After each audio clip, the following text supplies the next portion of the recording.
I am so much of a better doctor now than I was when I was in academia. And More about that. What do you mean by you're a better doctor now than when you were in academia? I am so much more able to give the patients what they need.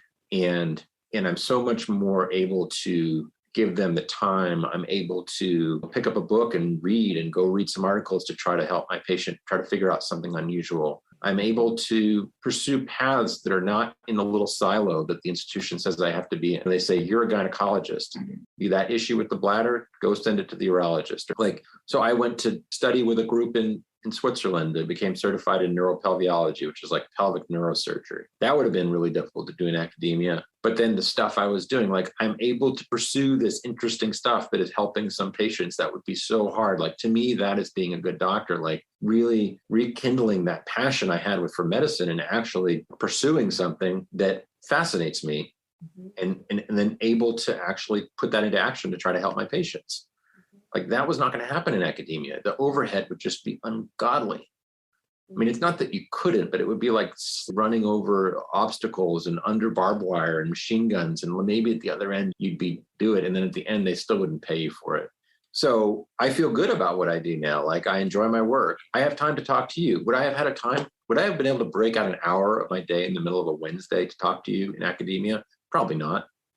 I mean, I do my own podcast. I do my own social media stuff. The point is, I do whatever I want to do. Nobody's telling me what I can do. I mean, I push the limits a little bit. Occasionally people say, hey, pull back a little bit, but not usually.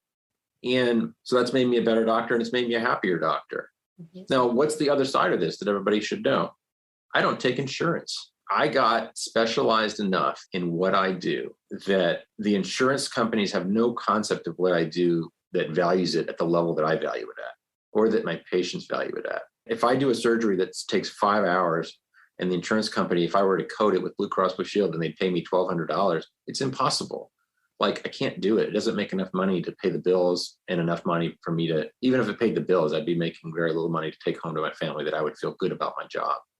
I was told something when I was a medical student that I will reiterate. I was told by a gentleman who was a plastic surgeon at the VA, who was a mentor of mine, taught me a lot of surgery. And he said, Nick, if you don't feel adequately compensated for what you do, you'll never be happy. And he's right. Not necessarily in a global sense. Happiness doesn't come from money, but you will be dissatisfied if you feel like you're really underpaid for the kind of effort that you put into your job.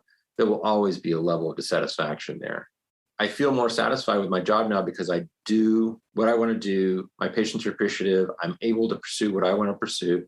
For us, by us, and just for us, this is Hope for Med.